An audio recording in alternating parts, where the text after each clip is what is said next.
For the second keynote speaker, kami mengundang dengan segala hormat Menteri Pendidikan Dasar dan Menengah Republik Indonesia, Profesor Dr. Abdul Mukti MED. Kepada beliau kami persilakan.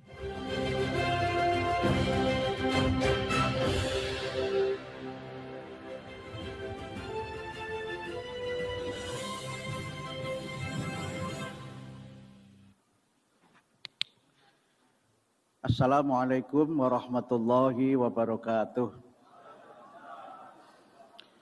Alhamdulillah, wassalatu wassalamu ala rasulillah wa ala alihi wa sahbihi wa mawalah, amma ba'd.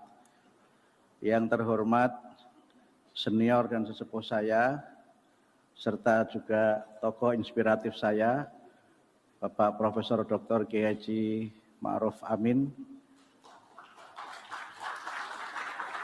Beliau ini tokoh hebat yang ketika saya baca riwayat hidupnya, beliau itu pernah sekolah di SMA Muhammadiyah.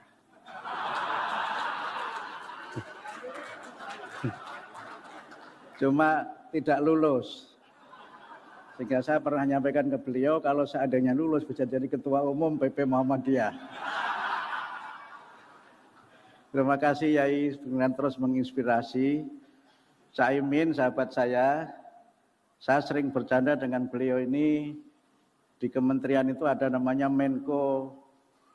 Beliau ini Menko apa Gus? Pokoknya Menko yang hebat-hebat itu di Caimin gitu. Tapi di kabinet itu ada 3 namanya Abdul. Abdul Muhaimin Iskandar, Abdul Qadir Karding, sama Abdul Mukti. Hingga saya sering bercanda Caimin ini Menko membidangi Abdul. Saya sengaja melucu karena Caimin pernah komentar, Mukti sejak jadi menteri itu tidak bisa melucu gitu. Jadi saya membuktikan itu. Dan Caimin ini sering saya canda kan, bedanya anak kiai di Muhammadiyah sama di NU itu, kalau anak kiai Muhammadiyah dipanggilnya guys, nah, kalau di NU dipanggilnya Gus. Gitu. Jadi Caimin ini NU karena dipanggilnya Gus, saya dipanggilnya guys karena Muhammadiyah. Tentu saja para senior yang hadir di sini, senior saya Pak Profesor Kiai Haji Nasaruddin Umar yang luar biasa. Beliau ini juga sering menyingkat dirinya NU. Selain memang warga NU juga Nasaruddin Umar juga singkatan NU itu.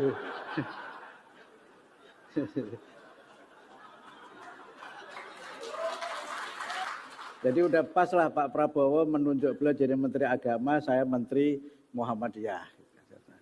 Menteri Agama itu ngurusi madrasah, kalau Menteri Pendidikan ngurusi sekolah. Walaupun dalam bahasa Arab, sekolah juga madrasah juga gitu. Cuma bedanya kalau Muhammadiyah membacanya madrasah, kalau itu membacanya madrosah, itu bedanya. Para tokoh yang lain, Al-Mukarram Pak Kiai Haji Profesor Said Agil Siraj, dan seluruh tokoh saya lihat dari Pak Kiai Marsudi Suhud, dan sahabat saya, Pak Kiai Arifin Junaidi, sempat jadi sekretaris saya di BSNP, yang alhamdulillah belum 4 tahun sudah diberhentikan. Dan tentu saja seluruh para kiai, para nyai, dan peserta International Conference on the Transformation of Pesantren. Ini menunjukkan NU yang berkemajuan. Saya tadi membayangkan saya dipanggil ke podium bilughatil Arabiyah, ternyata bilughatil Injilisiyah. Itu menunjukkan pesantren sudah mahir berbahasa Inggris, walaupun mulai karena saking ke-Inggris-Inggrisannya, bahasa Arabnya juga lolos. Gitu. Sahabat saya Pak Lalu di Komisi 10, terima kasih Pak Lalu, saya sudah memenuhi undangan Bapak. Karena kalau sampai tidak hadir, anggaran bisa tidak disetujui oleh Komisi 10. Gitu.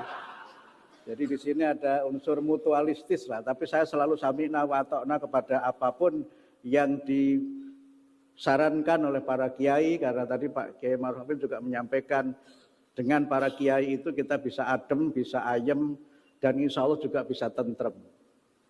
Itulah yang kemudian membuat dunia ini menjadi damai, karena ulama masih menjadi ulama, dan ulama masih menjadi pemandu bagi umat yang memang memerlukan bimbingan dan memberikan pencerahan bagi kita semua.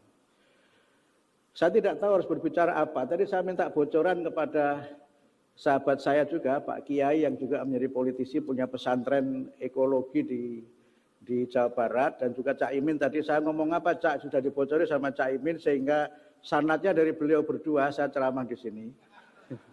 Nanti kalau ada beberapa yang tidak sesuai, ya anggap saja hadisnya dhaif begitu. Saya tanya kepada Cak Imin, aku ngomong apa, Cak? Gitu. Karena kalau minta orang Muhammadiyah bicara tentang pesantren itu saya kira keliru. Harusnya NU bicara tentang pesantren di Muhammadiyah. Karena yang min ahlil pesantren itu NU. Kalau Muhammadiyah itu ya belajar dari NU bagaimana mendirikan pesantren. Nah, tapi memang ada beberapa hal yang kita bicara mengenai tema ini. Ada 3 hal penting yang harus kita lihat sebagai tantangan dunia masa depan yang kemudian pesantren bisa memberikan jawaban. Kishore Mahbubani, seorang penulis dari Singapura itu menulis buku judulnya The Great Convergence. Ini kalau Muhammadiyah memang bukunya bahasa Inggris, kalau itu kan bukunya bahasa Arab itu. Dia menulis dalam buku dia itu, selain ada Clash of Civilization yang ditulis oleh Huntington itu, Mahbubani menyebut ada yang realitas baru yang dia sebut dengan Great Convergence. Konvergensi yang terjadi di dunia yang merupakan buah dari dunia yang semakin terbuka dan interaksi interkultural dan interreligious yang intensif sebagai akibat dari perkembangan dunia global. Walaupun di bagian awal Mahbubani memang masih menyebut adanya clash, tapi yang banyak terjadi adalah konvergensi. Dalam konteks Indonesia, Pak Kunto Wijoyo pernah menulis buku atau pernah menulis artikel yang kemudian dihimpun dalam buku berjudul Muslim Tanpa Masjid. Itu di bagian-bagian itu disebutkan adanya konvergensi Islam di Indonesia. Ada konvergensi keagamaan, di mana batas-batas antara kelompok tradisionalis dengan modernis itu hampir tidak ada. Itu yang juga ditulis oleh Fazlur Rahman dalam Islam and Modernity. Kenapa itu bisa terjadi? Karena memang anak-anak dari keluarga tradisionalis dan modernis ini belajar di lembaga pendidikan yang sama. Belajar di lembaga pendidikan seperti IAIN atau UIN yang mereka memang belajar dari guru yang sama, membaca literatur yang relatif sama, sehingga konvergensi keagamaan itu terjadi. Karena itu misalnya di antara varian di Muhammadiyah itu kan ada namanya MUNU. MUNU itu Muhammadiyah NU. Jadi kata Pak Munir Mulkhan ada 4 varian Muhammadiyah. Pertama Muhammadiyah Ikhlas, itu Muhammadiyah yang galak-galak itu. Yang masih mempersoalkan tahlil, mempersoalkan berjanji dan sebagainya itu. Itu namanya Muhammadiyah Ikhlas, disingkat Mukhlas. Ada namanya Muhammadiyah Ahmad Dahlan, rasional, terbuka, bisa bergaul dengan siapa saja, namanya muda, Muhammadiyah Ahmad Dahlan. Nah ada yang ketiga itu MUNU, Muhammadiyah NU. Nah itu dulunya memang NU, terus masuk Muhammadiyah. Sebagiannya karena kuliah di Muhammadiyah dan mungkin juga dapat beasiswa dari Muhammadiyah. Kemudian istiqomah bekerja di Muhammadiyah tapi beramal ala Nahdlatul Ulama. Jadinya MUNU. Mungkin contohnya aku. Jadi saya sering bercanda di pesantrennya Pak Kiai Said, saya bercanda. Kalau ada orang Muhammadiyah yang anti berjanji itu mesti tidak baca berjanji. Karena di kitab Al-Berjanji itu yang ada adalah Muhammadiyah, tidak ada NU. Coba baca bacaan yang ketiga dari Al-Berjanji Nashr itu. Yang pertama kan Al-Jannatu wa na'imuha sa'dul lima yusolli wa yusallimu wa yubarik alaihi. Kemudian yang kedua itu wa ba'du fa'akulu. Yang ketiga itu walamma aradallahu ta'ala ibraza haqiqatil Muhammadiyah.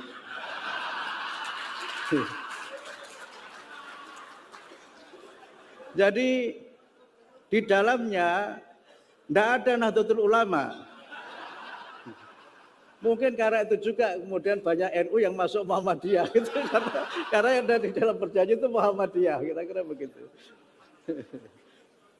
Nah, yang ketiga itu, yang keempat itu marmut. Marmut itu marhainis Muhammadiyah. Muhammadiyah tapi partainya tidak PKB, Caimin, mohon maaf. Muhammadiyah tapi partainya itu PDI Perjuangan, kira-kira begitu. Itu marhainis Muhammadiyah. Nah, itu konvergensi yang kedua adalah konvergensi politik. Di mana tidak ada lagi sebenarnya dikotomi antara partai-partai Islam dengan partai-partai yang disebut sebagai dalam tanda petik yang non-Islam. Seperti PKB ini kan partai yang terbuka.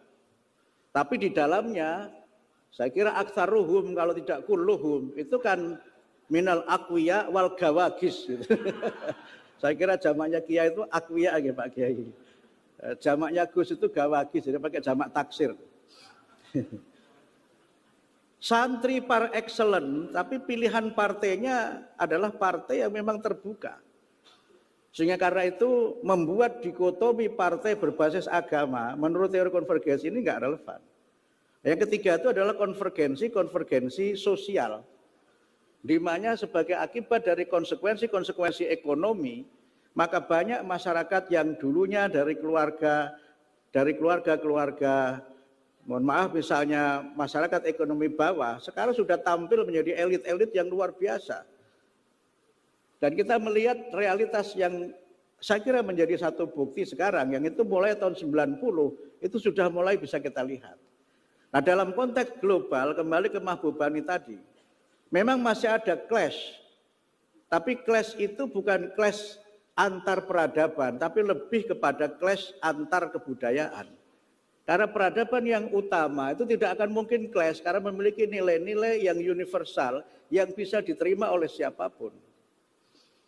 Nah, ada realitas yang oleh Mahbubani disebut sebagai konvergensi di mana masyarakat yang dari berbagai macam kalangan itu bertemu dan menimbulkan konvergensi antar budaya, bahkan mungkin konvergensi antar agama dan konvergensi antar pemikiran.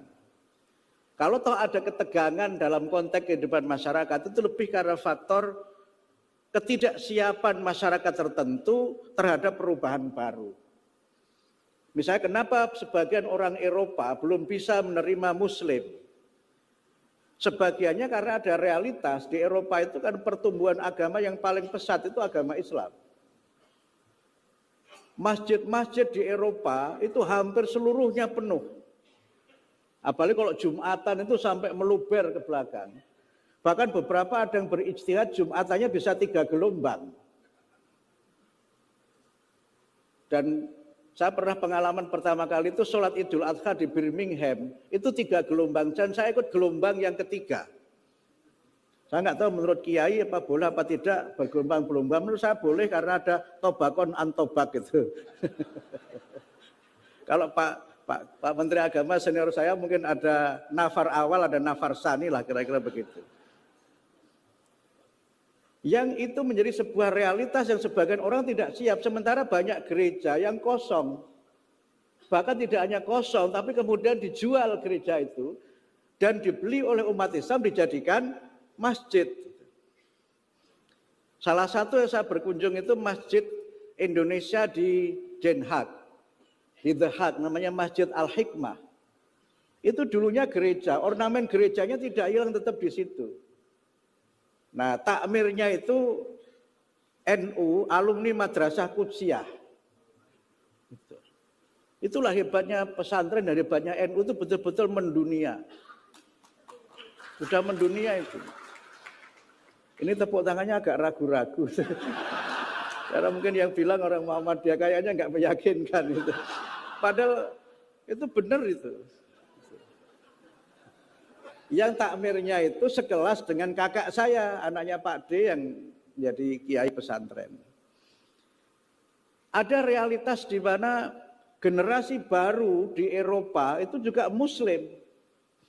Kalau kita lihat pemain-pemain timnas Prancis misalnya, itu kan sudah mulai yang populer setelah Zidane kan ada Osman, kemudian Karim Benzema, dan siapa lagi? Yang kalau kita lihat wajah Prancis yang berubah. Dan mereka itu perbedaannya, walaupun mereka itu lahir dan besar di Eropa, tapi keislamannya tidak hilang. Sementara orang-orang Eropa itu mengalami degenerasi, keterputusan generasi. Mereka itu kalau kita lihat secara demografi, itu kan banyak yang jumlah penduduknya itu terus berkurang. Bahkan angka kelahirannya itu bisa minus. Sementara generasi muslim ini anaknya banyak-banyak. Mungkin karena mengamalkan hadis itu, tanakahul wadudul walud itu mungkin. Inggris itu kalau kita lihat wajah Inggris itu, apalagi kalau bapak-bapak ke Birmingham, ke Bradford, bahkan ke London sekalipun, itu kan wajahnya sudah tidak seperti Inggris zaman dahulu kala itu. Inggris itu kan wajahnya sudah sangat IPB. India, Pakistan, Bangladesh. Dan sebagian Bangladeshnya itu betul-betul ada Bangladesh yang Lamongan, itu bangsa Lamongan desa. Bangladesh. Sampai ke Inggris itu. Ada yang bilang LA, Lamongan asli pakai shot. Nah, Muslimnya punya militansi keislaman yang luar biasa. Dan itu sebuah realitas baru yang menurut saya memang di satu sisi memang masih ada sisa-sisa ketegangan, clash of civilization. Tapi konvergensi terjadi luar biasa. Mereka itu kalau saya pinjam istilahnya Said Hussein Nasr itu menjadi traditional Muslim in the modern world. Nasir menjelaskan bahwa ada orang yang masih memelihara tradisi keislamannya. Baca kitabnya masih. Tadi Pak Kiai Said menyebut tajwidnya masih. Mungkin juga alfiyahnya masih hafal. Enggak apa-apa kurang cuma satu kan. Dia memiliki tradisi yang kuat. Tetapi dia tidak ragu untuk masuk dunia modern dengan segala konsekuensinya. Dia tidak menjadi orang yang mengasingkan diri di tengah dunia yang berubah. Tapi dia pede masuk ke dalam perubahan itu karena memiliki basis-basis tradisi yang kuat. Sekarang yang namanya halal food itu jadi favorit di banyak negara barat. Dan saya pernah tanya kepada, mungkin bapak-bapak juga kenal ya, Syekh Yahya itu, Pala Pocini ya Pak Nasaruddin. Itu kan giat sekali mempopulerkan halal food di Italia. Yang orang semakin sadar bahwa halal itu tidak sekedar bukan babi, tapi juga penyembelian yang memang sesuai dengan tuntunan Islam. Dan orang tidak ragu dengan itu. Dan Muslim itu percaya dengan itu, orang semakin kenal dengan itu, dan restoran-restoran halal di banyak negara di barat itu yang laku, karena kata ahli kuliner, kalau makanan halal itu rasanya lebih enak daripada yang haram. Karena darahnya itu mengucur keluar, flash itu, mengucur keluar, sehingga kemudian tidak ada darah yang menempel di daging, yang itu membuat tokmuha ladzidz. Dagingnya menjadi sangat enak, sehingga yang datang ke restoran halal itu aksaruhum laisa minal muslimin. Dan umat Islam berani menampilkan itu. Nah, saya bayangkan pesantren ke depan juga begitu. Dan kesiapan untuk itu tidak bisa kita ragukan. La syaka wala roiba. Enggak ada kebimbangan dan enggak ada keraguan bahwa teman-teman di pesantren itu sangat siap untuk itu. Slogan yang berkembang di kalangan teman-teman NU dan pesantren yang saya ketahui itu kan berhati Mekah, berotak Amerika. Tapi tidak otaknya Donald Trump ya, tidak. Kalau itu harus izin Pak Kiai Said soal Donald Trump itu. Itu kesiapan yang luar biasa. Sehingga hati Mekah, otak Amerika itu kan terjemahan sederhana dari yadhkurunallaha qiyaman wa qu'udan wa 'ala junubihim wa yatafakkaruna fi khalqis samawati wal ardh. Itu kan terjemahan sederhana dari Ali Imran 190 191 itu. Dan dunia pesantren sangat siap karena dasar-dasarnya sudah sangat kuat. Sehingga mereka itu di mana saja itu tidak kehilangan identitasnya. Nah, tergantung kemudian, saya dibatasi sampai jam berapa ya Mbak? Karena Oh, kalau ini melanggar 7 kebiasaan kalau mulai jam 11. Walaupun kata Cak Imin tadi, kata Oma Irama begadang jangan begadang gitu. Kalau tidak ada artinya, tapi kalau untuk ceramah boleh, karena begadang boleh saja kalau ada perlunya, kata Oma Irama begitu. Saya penggemar Oma Irama, walaupun ketika mau mengundang Oma Irama diprotes ibu-ibu Asia. Mas Muti jangan undang Oma Irama, kenapa? Dia poligami mas gitu. Waduh, gawat ini. Makanya kalau saya ngundang kiai-kiai NU harus saya pastikan termasuk yang minal ghoribin apa tidak gitu.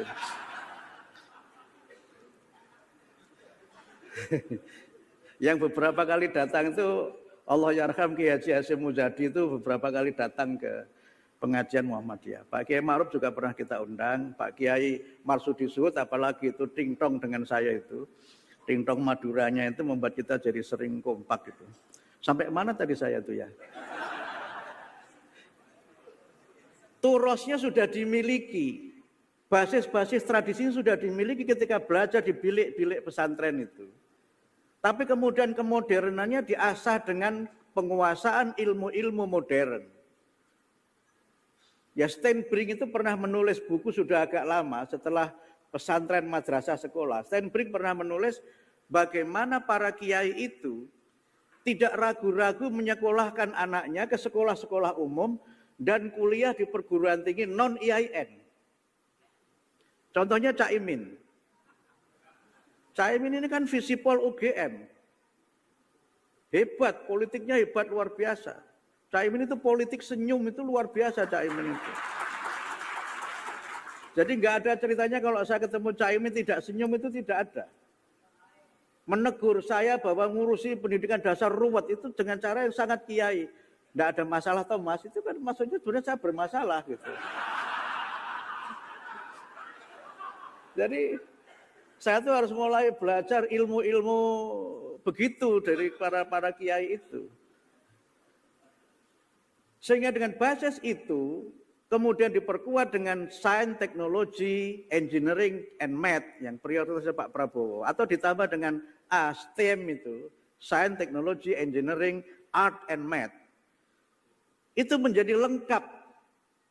Sehingga mimpi-mimpi kita tentang Ibnu Rushd, tentang Ibnu Sina, itu kemudian bisa kita wujudkan dengan pendekatan-pendekatan yang seperti ini. Sehingga transformasi pesantren di masa depan itu memang harus memberikan kepada anak-anak pesantren itu satu pandangan, satu mindset bahwa semua ilmu itu sumbernya dari Allah. Alladzi 'allama bil qalam 'allamal insana ma lam ya'lam. Ilmu itu rootnya, akarnya itu ada pada ayat. Yang ayatnya itu ada yang di dalam Al-Quran dan ada yang terbentang di alam semesta di berbagai macam peristiwa. Kemampuan untuk mendialogkan yang di dalam Al-Quran dengan yang di dalam alam semesta itu bisa menjadi jawaban bagaimana sains masa depan itu tidak menjadi kekuatan yang mengancam keberlangsungan kehidupan dan kemuliaan kehidupan umat manusia. Sains yang ruhnya itu adalah ayat Al-Quran dan sains yang penerapannya itu adalah kolbu yang jernih. Dan pesantren punya itu. Oleh karena itu maka pandangan ilmu yang dikotomis, mungkin sedikit kita memberikan catatan atas klasifikasinya ilmu Al-Ghazali tentang ilmu fardu kifayah dan ilmu fardu ain itu. Dua-duanya tentu penting walaupun tingkat kepentingannya berbeda. Tapi dalam konteks tertentu untuk kepentingan-kepentingan yang besar, yang fardu kifayah menurut Al-Ghazali bisa menjadi fardu ain untuk konteks kita membangun bangsa yang maju dan menguasai teknologi yang tinggi. Ini kemarin rapat kabinet Caimin, rapat kabinet terbatas tentang sekolah rakyat, yang itu juga menarik. Karena sekolah rakyat itu leadingnya oleh Menteri Sosial yang Sekjen PBNU. Gurunya itu dari Dikdasmen yang Sekjen PP Muhammadiyah. Jadi enak kita jalan itu. Tapi yang dikatakan Pak Presiden apa? Kita ingin menciptakan generasi yang 1%, gagasan beliau tentang sekolah unggul Garuda itu kan menciptakan 1% orang yang memiliki kelebihan di antara yang lain, yang dia menerangi sekian yang lainnya itu. Kalau dalam bahasanya, saya lupa nama penulisnya, judul bukunya The Samsung Code, Rahasia Samsung itu. Pendiri Samsung itu punya konsep melahirkan generasi yang hebat. Dalam bahasa dia, 1% orang yang menghidupi 99% orang yang lainnya, itu yang ingin dicetak Pak Presiden dengan sekolah Garuda yang unggul itu. Dia yang menguasai berbagai macam teknologi, tapi dia tidak lepas dari akar tradisi keindonesiaannya, dan dalam konteks pesantren tidak lepas dari tradisi kepesantrenannya itu. Yang mungkin konsekuensinya akan melahirkan fikih-fikih baru. Misalnya kalau nanti ada astronot dari NU, dari pesantren, dia akan membuat fikih sholat di ruang angkasa. Wah, itu saya kira fikul jadid itu. Walaupun ada kawan saya yang pernah, dia bingung kan di pesawat itu sholat apa tidak begitu. Kemudian yang ditanya juga bingung, ya nggak usah sholat itu. Kenapa nggak usah? Kan kewajiban sholat itu di bumi ini kan di angkasa, jadi nggak ada kewajiban itu. Wah, itu saya kira fikih yang banyak pendukungnya itu.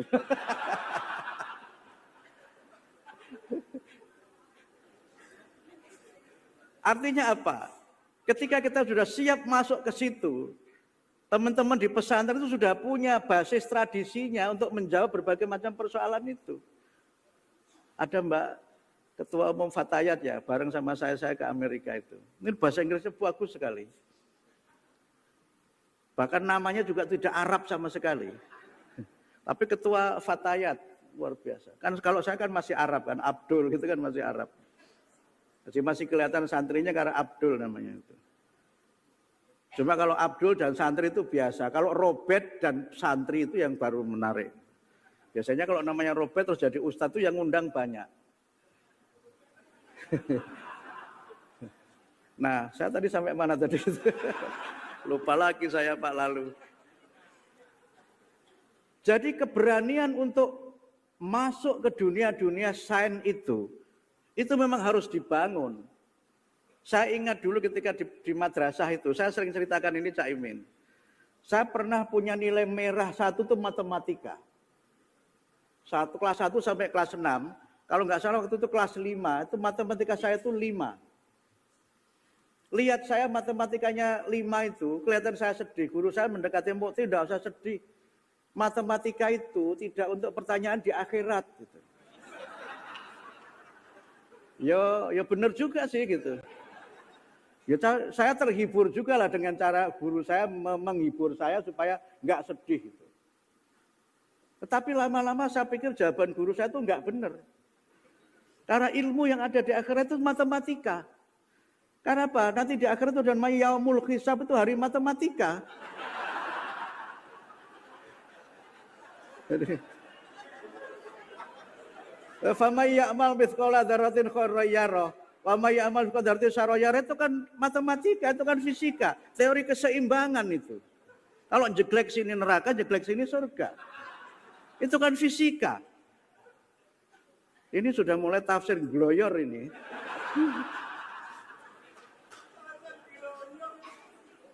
Loh, kalau matematika itu enggak bisa, masa malaikat salah hitung?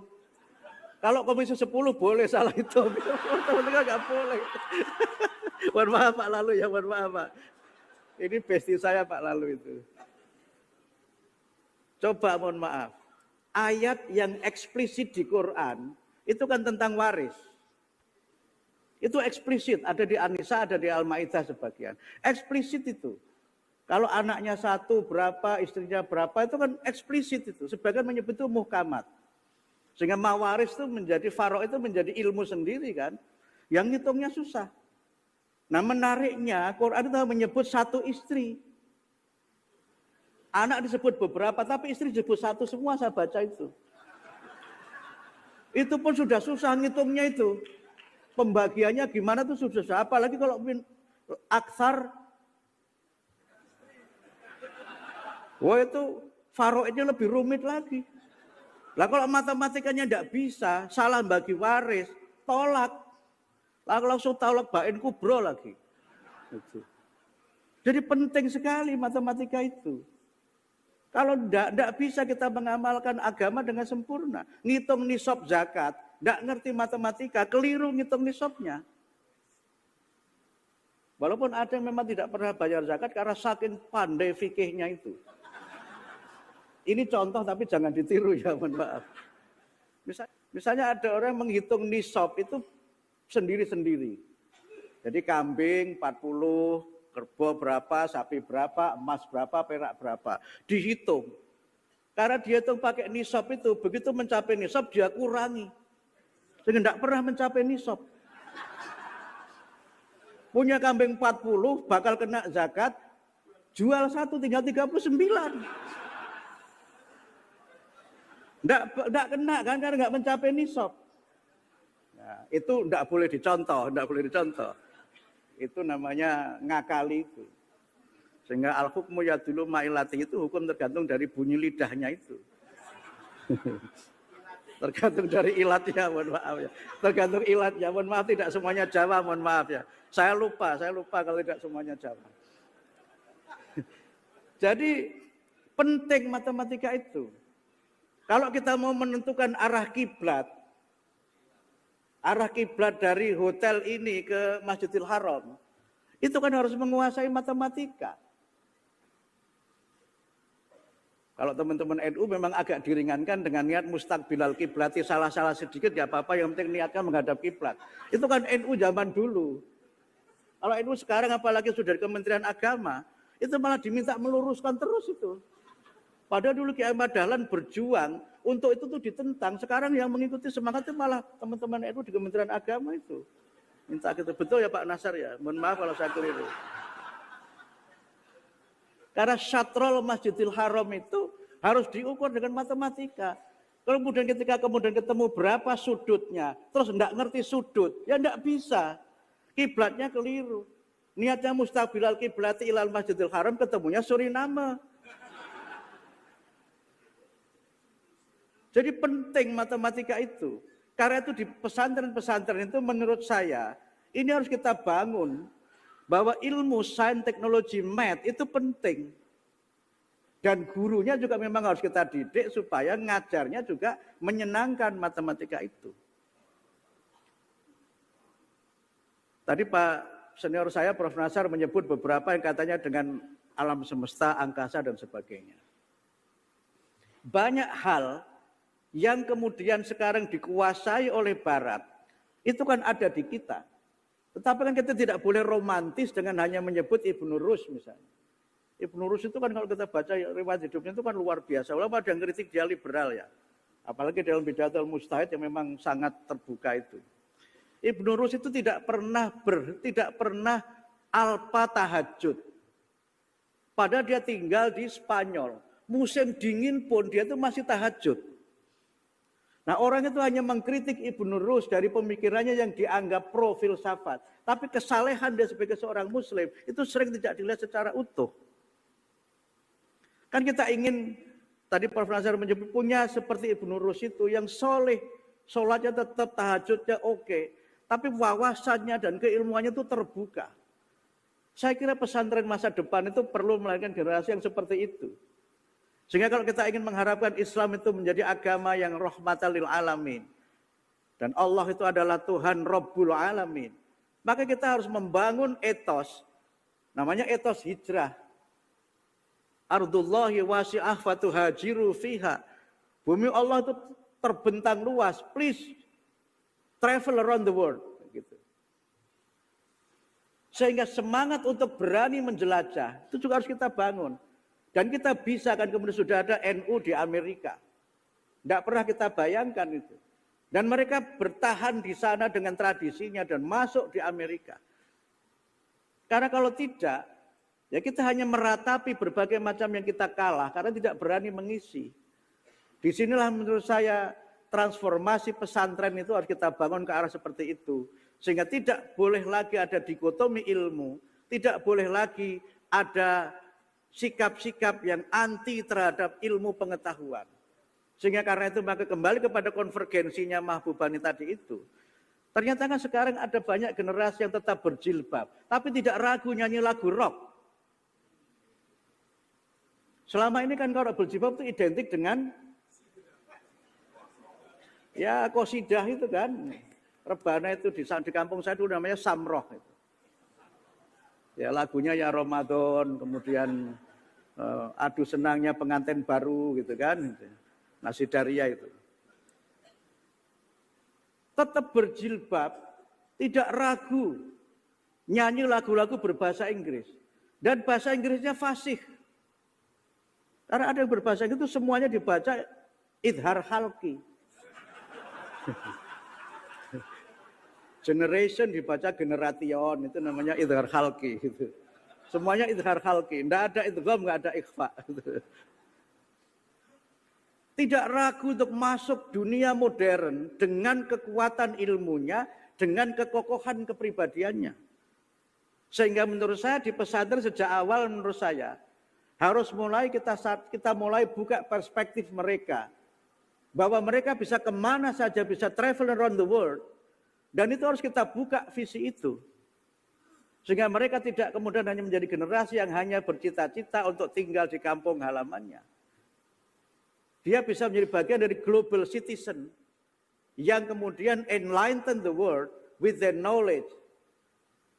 Menerangi dunia dengan ilmunya. Dan kemudian strengthen Muslim civilization from their expertise. Memperkuat peradaban Islam dengan keahliannya.